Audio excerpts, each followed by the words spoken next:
moron! Hey, moron! Dude, look at me! I'm the waterboard, dude! Damn. Woo, I am a moron. Man, these things keep the coffee hot as can be. Man, that stuff just burned me like it just came out the pot. Good morning, good people. Mark Holmes here with my buddy Cowboy Joe Boo, as well as Joe Bear in the house. And as always, I want to say thank you all for watching, commenting, subscribing, and being part of the Joe Boo Sports Report. Without you guys, as well as you ladies, you know that this literally does not work. So let's get open for business here. Let's wake up the football gods. Hope everybody's doing good on this Monday morning. Got a lot of stuff to take care of. Finalizing everything for my dad's service, which will be on Friday, and we've got a pouring down rain. So it will be a rough day. Right now, things are kind of quiet in Cowboy land. I think Cowboys are kind of hunkering down, getting ready for the draft, finalizing exactly what they want to do. They've had their 30 visits and things. They've had Dallas Pro Days, and they've gotten about as much information as you can get on any of the prospects that are out there at this point. And so now it's just a matter of seeing how everything falls into place. We have, of course, the haters out there that, of course, will say it doesn't matter. It's the same old Cowboys. We suck. Jerry Jones is screwing up things. Stephen Jones is an idiot or a moron or whatever you want to say. And that Brian Schottenheimer just fell off the salad truck. Interesting piece here. Now, if there's a weak link or the weakest link right now going into this year on the offensive line, it's Tyler Guyton. Surprisingly, Tyler Guyton was a better pass blocker than run blocker, but he's been putting in the work. He's trying to get better. When you go from college and you didn't have a lot of experience in college and going into the NFL, it is a major shock. The speed, you may be a big fish in a little pond in college. When you get to the NFL, everybody's a big fish. And, the best players that you saw in college, you see every week in the NFL. Even the bad teams have great players. There's so few college players that actually make the NFL. It is literally the cream of the crop. And so hopefully Tyler Guyton gets his stuff together. If not, we might be looking at Tyler Smith being our starting left tackle.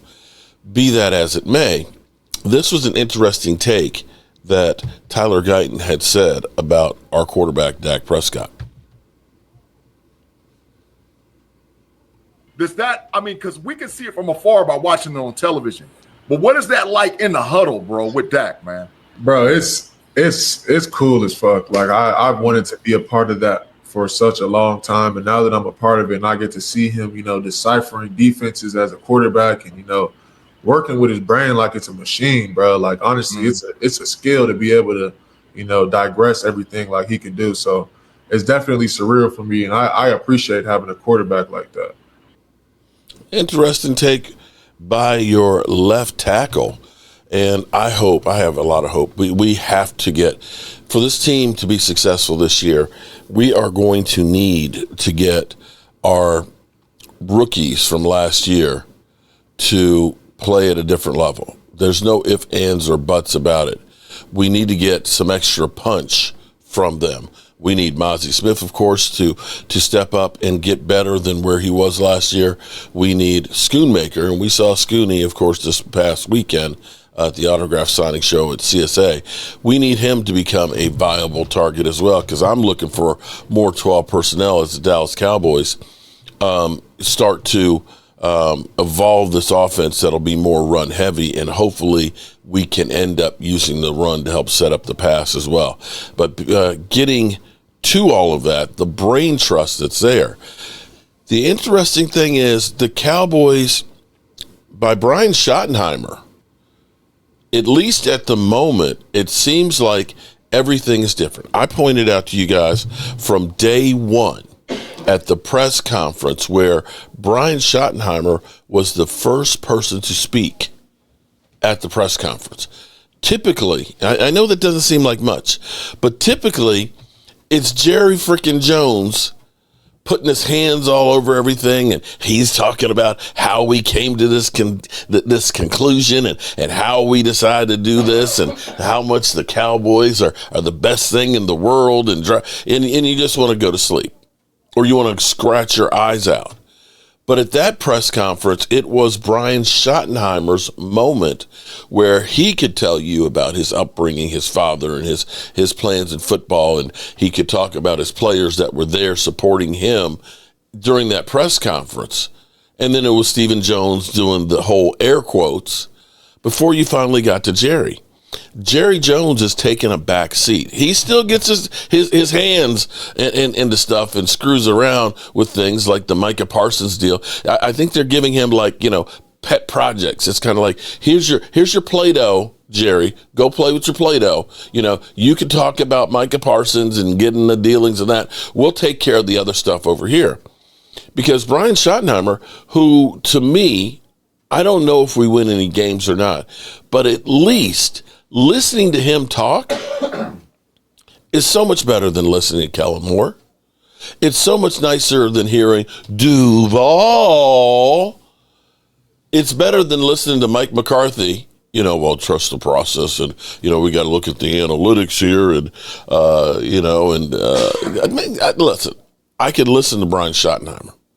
He sounds intelligent. He sounds like he knows what he's doing. You can get the X's and O's from him. Now, this is kind of interesting here, what his high school coach said about him. When you're a man of conviction and you do what you believe in and you do it well, that speaks highly of you well. I think Brian is that guy. He has the same ethics of his dad and treats people incredibly well. Brian Schottenheimer's similarities to his father, former NFL head coach Marty. And Marty was a really good coach, except when it got to the playoffs. He just did not have the success that you want to have. But Marty knew how to run the football. And that's where, people will say, well, Brian Schottenheimer, you were here, last year. How come you didn't do this, that, and the other? Because he still had Mike McCarthy was calling the plays. He was the offensive coordinator. He's the guy that worked with the players and Dak and everything else to instill what Mike McCarthy's vision was. Now you have the opportunity to instill your vision. And his vision is going to be different than Mike McCarthy's. It's going to be more balanced. It's going to look more for the running game and protecting the quarterback. And for those out there that say he has no experience, the last time the Jets were good, not with a great franchise quarterback, we're talking about Mark Sanchez. He was the offensive coordinator that got them to several AFC championship games. And the 3 years he was with Russell Wilson, with Seattle, they were great. The best season Russell Wilson had statistically was under Brian Schottenheimer. And I believe he will do great things with the Cowboys. The crazy thing about all this is the Dallas Cowboys apparently believe in Brian Schottenheimer and are letting him make the calls. When it's come to free agency, it's been Brian Schottenheimer who has basically made the final call, as opposed to what the Joneses normally do is, here's the ingredients, cook dinner. I think they want Brian Schottenheimer to succeed, that they're giving him everything and opportunity to be successful. Now, we don't know if that's going to work or not, but we'll have to wait and see. But they are definitely giving him more latitude, and you have to feel that things are going differently.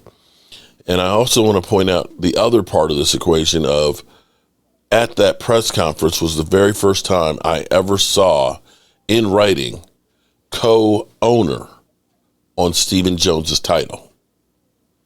Now, you all know that Jerry owns the team, and of course, that means his kids are going to own the team at some point.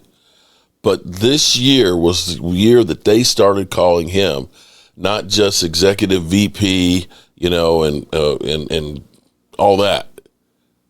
They call him co-owner. And it seems like he has taken on that role where it hasn't been so much about the aw shucks Jerry Jones press conferences as it's been actually doing the work. It looks like Stephen Jones, he doesn't quite smile as much as he used to. It seems like he's a little more serious, like he's actually trying to be a good owner. Time will tell if it's going to be any different. But looking across the board here, we have a lot of people, Shady McCoy literally saying Dak Prescott better get his realtor ready because Joe Milton can play. And if all of the talking heads and things are correct about Joe Milton, that he is a really good quarterback, when you look at Trey Lance getting a contract that's worth up to $6.2 million to go to the Chargers for a one-year deal, getting Joe Milton for exchange of 5th and 7th round picks and a deal that's worth $3.5 million for a backup, that's actually a pretty good deal. So you may not be happy with all the moves. You may want to have the seismic moves, the big name players that you know. But a lot of times you get guys that nobody's heard of that fit the system and can play the role that they need, that come out and play great. We're all excited right now about Dante Fowler coming back, but I can say when the Cowboys brought him in, I want to say 3 or 4 years ago, that nobody was excited about Dante Fowler coming from Atlanta with like 4.5 sacks on a defense that was terrible. Everybody said, oh man, this is another bum the Cowboys had hired. Well, that bum a couple years later looks pretty good, and we're banking on him. And so the philosophy seems to be younger players that we can fit a mold and develop. And let's see if that works. Pat McAfee on the whole Joe Milton trade, and we'll get ready to get out of here. Huge. I don't know if you heard or not. Bazooka Joe Milton, formerly of the University of Tennessee, then of the New England Patriots, has now been traded to the Dallas Cowboys. Wow. Alongside a 7th-round pick, in return, the Patriots will get a 5th-round pick. We all thought that Joe was potentially going to be on the move because he and Drake May, obviously same class. Drake May has proven, even though in a losing bout in his first season, that he's going to be a guy making throws all over the place. Then Joe Milton got some playing time, and I'll tell you what, he was good. He could spin it. He could do a standing backflip. Obviously, not a lot of humans can do that in full pads. You have to be an incredible athlete to be able to do as such. His arm strength is absurd, and obviously he can move. So Joe Milton, we thought, earned himself at least a little bit of attention or opportunity whenever he got on the field, and he now has earned himself an opportunity to be the backup for the Dallas Cowboys with Dak Prescott. Cooper Rush, now a member of the Baltimore Ravens. Trey Lance, no longer there. Now we got Joe Milton as the Dallas Cowboys backup quarterback. Let's go to New England Patriots fan, Boston Connor. You're losing Joe. How do you feel? Yeah, Joe Milton's kind of been on the trade block, it feels like, ever since the Patriots signed Josh Dobbs this offseason, and the Patriots fan is happy that Drake May like this is all aboard, baby. All aboard the Mayflower. I mean, it's Drake May's time. I mean, we talk about, what team could possibly be the Commanders of the past season, the Texans of 2022. I think, at least in my camp, in the Patriots fans that I know, especially with having that 4th overall pick, it feels like the Patriots really can be that team. We pull up their schedule, and I'm a biased Patriots fan. Sometimes I'm biased, but you pull up the Patriots schedule, I think it's hard not to say, hey, there are 9 legitimate wins, possibly 10, possibly 11. Well, look, we might screw around and win 11 games, and I'm not saying we're going to. Why not? Perfect season. Hey, that's always. There's always. Why not? Start one game at a time, but look, that's possible, and I think the hopes are very high, and especially now, even though it is smokescreen season, it does feel like with Mike Vrabel, with the teams that have rebuilt kind of quickly, you could look at the Lions per se. Will Campbell at 4 feels very possible. Get that O-line shirt up for Drake. Everybody loves beefing up the offensive line in the football world. Not necessarily the most sexy pick whenever it comes from a fan's perspective or media perspective, but you get a great offensive lineman, That is worth it in spades. Over under total wins for the Patriots, 7.5 this year. Hammer it. You just said 9, 10, maybe even 11. Boston Connor, a New England Patriot fan. But I'll tell you, after watching Drake May through certain things and then hearing the shit we hear about behind the scenes and then knowing what we know about Vrabel, who's able to win games. He became the number 1 seed in the AFC with the most amount of guys heading to the IR. You're talking about guys getting dropped on their team on Thursdays in very important positions and them somehow winning. Tannehill at quarterback, Derrick Henry at running back. You do recall these times. Vrabel wins, seemingly. Yes. That is kind of our thought. Now that he has a quarterback, franchise guy, and an ability to compensate people up in New England, maybe it is the time all for board, the Patriots to be back. And maybe it is because the Mayflower's delivering it all. I just wanted to add a quick little tidbit because I saw this going around the internet a bit. Does this mean that the Cowboys are looking to trade Dak? Looked into it. Spotrac put out a tweet. Dak actually has more dead cap than Deshaun Watson if you were to try to get rid of Deshaun Watson. Dak has, if you were to trade him before June 1st, $148.3 million in dead cap. This year, post June 1st, 50.9 this year, 97.4 next year. He also has a no trade clause. So Okay, so he's probably not getting traded. Probably not. There was a little bit of buzz there around the internet. And once again, we did not create this. We're just telling you what was happening on the internet. Fair. Topical show. Fodder. Yep. Sometimes good. Observe, report. Good movie. Never take anything as truth. All right. Okay. I mean, you never know. With that being said, Talking about Giants. people are talking about Dak to the Browns or something like that. Yeah. And that was a funny little narrative going around the internet, just as somebody that gets a chance to just check things out. And it's as somebody that lives on the internet and follows along with basically everything happening on the internet at all times. The thought of the Browns having to pay, what, $700 million? That's quarterback position was a funny thought. But I think that's because people were thinking, like, the Browns are going to have to do something. What are they going to do? They should figure it out. Okay, there you have it. That's the latest that we have this morning. And as always, I appreciate each and every one of you guys. And the draft literally is around the corner, and I literally cannot wait. All righty, good people, as always, I appreciate each and every one of you guys, and I will see you soon. Peace.